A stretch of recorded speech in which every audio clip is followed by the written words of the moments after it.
बिस्मिल्लाहिर्रहमानिर्रहीम। अच्छा, हम शुरू करते हैं। ये जो हमारा सेकंड टॉपिक है फ़ीसद क्वांटिटीज़ वाला, तो पर यूनिट क्वांटिटीज़ मैंने पहले बता दिया था कि जो है वो एक्चुअल वैल्यू और बेस वैल्यू को 100 से मल्टीप्लाई एक्चुअल वैल्यू को बेस वैल्यू से मल्टीप्लाई करें तो पर यूनिट वैल्यू निकल आती है। जो पर यूनिट निकलती है उसको 100 से मल्टीप्लाई करें तो फ़ीसद क्वांटिटीज़ निकल आती हैं। लेकिन देखें, परसेंटेज क्वांटिटीज़ को निकालने का और तरीका भी है। यानी अगर आपके पास गिवन वैल्यू हो और बेस वैल्यू ना हो तो फिर आप परसेंटेज क्वांटिटीज़ कैसे निकालेंगे, ये इसमें दिखा हुआ। देखिए, परसेंटेज रिएक्टेंस अगर आपने निकालनी है तो गिवन रिएक्टेंस और सिस्टम में जो केवीए है उसको सिलेक्ट कर लें आप। ये आपको जो है ना आगे सवाल में पता चल जाएगा कि केवीए कैसे सिलेक्ट करना है।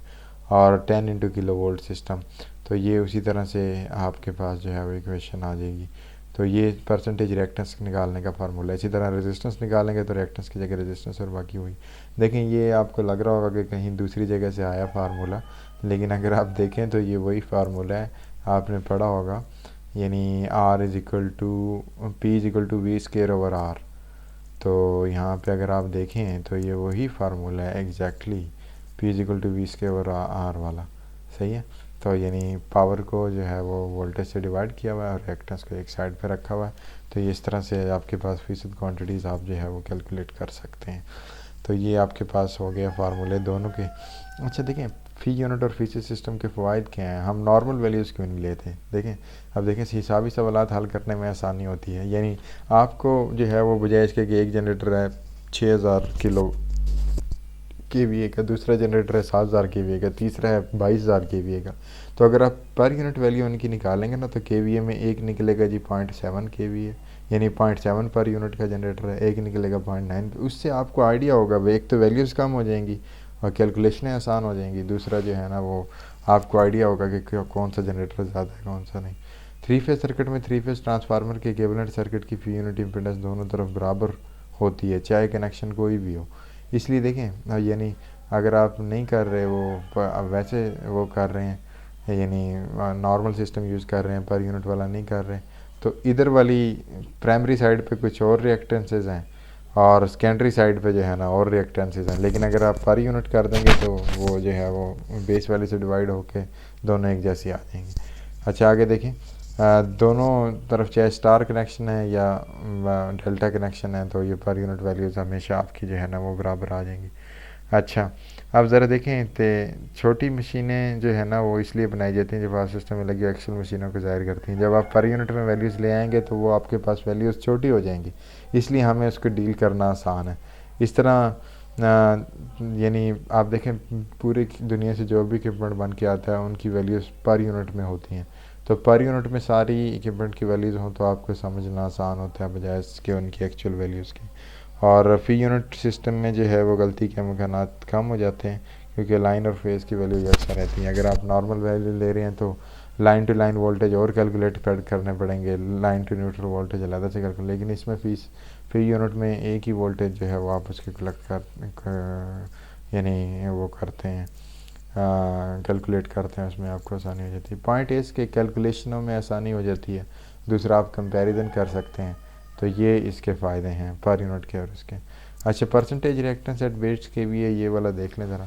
देखिए, ये होता है जी कि आपके पास आपने जैसे मैंने वो बताया ना कि आपके पास एक आपकी सिस्टम की जो है वो रिएक्टेंस आ रही है जी 500 ओम, दूसरे सिस्टम की आ रही है 700 ओम, तीसरे सिस्टम की आ रही है यानी 1500 ओम। अब आपने एक बेस वैल्यू अपनी मर्ज़ी से सिलेक्ट कर लेनी है, यानी आप कहते हैं 1000, तो वो जो पहले वाली 500 है उसको भी 1000 पे डिवाइड करें, जो दूसरे वाली 700 है उसको भी 1000 पे डिवाइड करें, तीसरे वाली 1500 है उसको भी। अब आपको आइडिया होगा, पहली वैल्यू निकल आएगी 0.5 पर यूनिट, दूसरी निकल आएगी 0.6 पर यूनिट, तीसरी निकल आएगी जो है ना वो ये 1.5 पर यूनिट। जैसे 1 से ऊपर नहीं जाती पर यूनिट की वैल्यू, लेकिन मैं वैसे मैं आपको मिसाल दे रहा हूँ क्योंकि वो बेस आपने वैल्यू ऐसी रखनी होती है जो सारी वैल्यूज़ का या तो सम हो या सबसे बड़ी वैल्यू हो, इसलिए वो पर यूनिट वैल्यू कभी भी जो है ना वो 1 से ऊपर नहीं जाती। इसको इस तरह से आप बेस सेलेक्ट करते हैं। अब देखिए, परसेंटेज रिएक्टेंस एंड बेस के वी, आपने परसेंटेज रिएक्टेंस फाइंड करनी है बेस के वी के ऊपर। अब पहली तो ये देखें ना कि आप बेस के वी सेलेक्ट क्या करेंगे। तो सबसे बड़े प्लांट की के, यानी आपके पास 6 जनरेटर लगे हुए हैं, तो सबसे बड़े जनरेटर की के वी है, मैं कहता हूँ एक जनरेटर 5000 के वी का है, दूसरा 10000 का है, तीसरा 15,000 का है, तो सबसे बड़ा कौन सा हो गया 15,000 केवीए वाला, उसकी केवीए की वैल्यू बेस केवीए वैल्यू। अब तीनों की 5,000 वाले को भी 15,000 से डिवाइड करो, 10,000 वाले को भी 15,000 से डिवाइड करो, 15,000 वाले को भी 15,000 से डिवाइड करो, तो एक की वैल्यू आएगी जो है ना 0.33 पर यूनिट, एक की आएगी 0.66 पर यूनिट और तीसरे की 1 पर यूनिट। इस तरह कुल कैपेसिटी, कुल प्लांट कैपेसिटी के केवीए के बराबर, यानी सारे जनरेटर की केवीए को जमा करो, 5,000 केवीए जमा 10,000 केवीए जमा 15,000 केवीए, 30,000 केवीए आ गए। इस 30,000 को बेस ले लें, बाकी कलेक्ट, बाकियों की जो है ना वो पर यूनिट वैल्यूज निकाल लें। तीसरा तरीका ये कि अपनी मर्ज़ी की कोई भी केवीए वैल्यू ले लें बेस आप, यानी 40,000 ले लें, 35,000 ले लें, 50,000 ले लें, तो वो आपके पास आ जाएगी। अब देखिए मैं ये कहता हूँ कि जनरेटर था वो लगा हुआ था, जैसे ये आपका सिस्टम है ये वाला, अब इसमें आपने जो है ना जनरेटर की वैल्यू बता दी कि इसकी जो है वो रेजिस्टेंस थी 5%, रिएक्टेंस थी 5%, ठीक है। अब बेस केवीए पे इसकी रिएक्टेंस कितनी होगी ये अब आप निकालनी है, तो ये फार्मूला होता है, ये इसने नीचे दिया हुआ है, ये देखें ज़रा, percentage reactance of base KVA. आपने बेस केवीए जो सिलेक्ट किया उसको ऊपर लिख देना, जो जनरेटर की गिवन केवीए है, यानी 15,000 बेस केवीए सिलेक्ट किए, या पहला जनरेटर था 5,000 उसका रेटेड गिवन केवीए था, और जो परसेंटेज रिएक्टेंस उसने उसकी फिगर में बताई जी, अभी मैं बता के आ रहा हूँ 5%, उसको यहाँ मल्टीप्लाई कर दें तो ये वाली वो रिएक्टेंस है जो उसकी एक्चुअल रेटेड गिवन केवीए है 5,000 पे जो वैल्यू है, लेकिन हम जो फाइंड कर रहे हैं वो बेस केवीए पे उसकी रिएक्टेंस फाइंड कर रहे हैं, तो वो आपके पास ये नई वाली वैल्यू यहाँ से निकल आएगी। ठीक है जी, उम्मीद है आप लोगों को क्लियर हो गया होगा।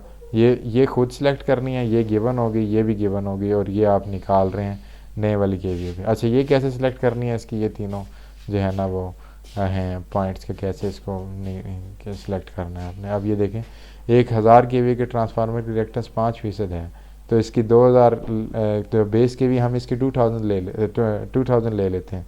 अब देखें इसको आप 4,000 भी ले सकते हैं, इसको आप 3,000 भी ले सकते हैं, इसको आप 6 भी ले सकते हैं, 1,000 भी ले सकते हैं। तो इसकी रिएक्टेंस फीसद में क्या हो गया, अभी ज़रा देखें, परसेंटेज रिएक्टेंस एट बेस के भी है, यानी ये जो बेस आपने सेलेक्ट किया इसके ऊपर, तो देखें बेस के भी कितनी है 2,000 जो आपने सेलेक्ट किया, गिवन के भी उसका 1,000 था, और इसकी रिएक्टेंस उसने 5 बताई थी, तो जो नई इस पे है इसकी रिएक्टेंस जो है ना वो 10% आ जाएगी। ठीक है जी, आप लोगों को उम्मीद है क्लियर हो गया होगा ये परसेंटेज रिएक्टेंस कैसे निकालनी है। इसी तरह देखें आप बेस की तब्दीली करते हैं, आप कहते हैं जी मैंने पहले सेलेक्ट की हुई थी बेस 2,000, अब मैं बेस करता हूँ जी कि मैं बेस सेलेक्ट कर लेता हूँ 5,000 की भी। अब पहले जो इम्पीडेंस थी अब जाहिर है वो बदल जाएंगी।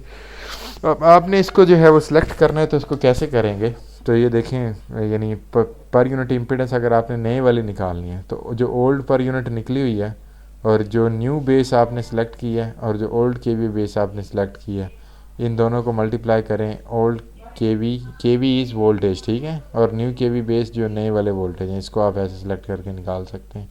अगर नए और पुराने बेस वोल्टेज बराबर हों, जो कि अक्सर केसेस में बराबर ही होते हैं, तो आप जो है ना वो न्यू इम्पीडेंस अगर आपने निकालनी है कोई नई बेस, यानी पहले 2,000 बेस सेलेक्ट की थी, अब 6,000 बेस सेलेक्ट की है, तो आप पर यूनिट इम्पीडेंस निकालनी है, तो आप ओल्ड पर यूनिट इम्पीडेंस लिख लें, और न्यू केवीए बेस जो अभी आपने 4,000 की है, ओल्ड केवीए बेस जो 2,000 थी, उसको ओल्ड पर यूनिट वैल्यू से मल्टीप्लाई कर देंगे, तो आपके पास न्यू पर यूनिट इम्पीडेंस जो है ना वो आ जाएगी। ये सिस्टम में जो है वो इस चैप्टर में बस यही बातें मेन देखने वाली, बाकी इसमें नहीं है। जो इसके सवाल हुए हैं वो देख लीजिएगा। सवालों में इसके में ये है जी कि सिस्टम चला हुआ है, फॉल्ट पड़ गया, फॉल्ट को आपने ठीक करना है, कैसे करेंगे वो इसमें जो है वो बुक के अंदर लिखा हुआ है सारी चीज़ें, और उसको आप देखेंगे तो आप समझ आ जाएगी। एक ये जो है वो जो 3 फेज लाइनों के फॉल्ट जो पड़े हैं ना, line to ground fault, unloaded generator के फॉल्ट और ट्रांसमिशन लाइन के फॉल्ट्स, ये भी ज़रा आप देख लीजिएगा, तो आपको जो है वो आइडिया हो जाएगा कि कहाँ कहाँ जो है वो मेरी चल रही हैं ना चीज़ें। तो इसलिए मैं ये कह रहा था कि आप जो है इसको देखें, और उम्मीद है आप लोगों को जो है वो समझ आ जाएगी। और जैसे ही जो है वो यानी इनको बाद का कुछ फॉल्ट्स इसने लिस्ट किए हैं, सिमेट्रिकल फॉल्ट्स, अनसिमेट्रिकल फॉल्ट्स, उनको भी देख लीजिएगा क्या होते हैं। जो तीनों फेजेस पे एक जैसा फॉल्ट पड़े वो सिमेट्रिकल होता है, जो तीनों फेजेस में अलग-अलग इफेक्ट यानी डिफरेंट इफेक्ट प्रोड्यूस करे उसको हम अनसिमेट्रिकल फॉल्ट कहते हैं। तो ये चीज़ें देखने की हैं इस चैप्टर में, तो ये अगर आप देख लेंगे तो आपको काफ़ी सारी चीज़ें जो है वो क्लियर हो जाएंगी। तो इसलिए काइंडली ये आप लोग देख लीजिएगा, और आपको जो है वो समझ आ जाएगी कि क्या आपने करना है इसमें, और कैसे कैसे इस टॉपिक को आगे जो है वो आप लेके चलेंगे। ठीक है जी। बाकी कोई इसमें अगर मसला हो तो आप मुझे पर्सनली भी जो है वो पूछ सकते हैं। ठीक है जी, जो आपके सजेशंस हों पर्सनल मैसेज। अल्लाह हाफिज़।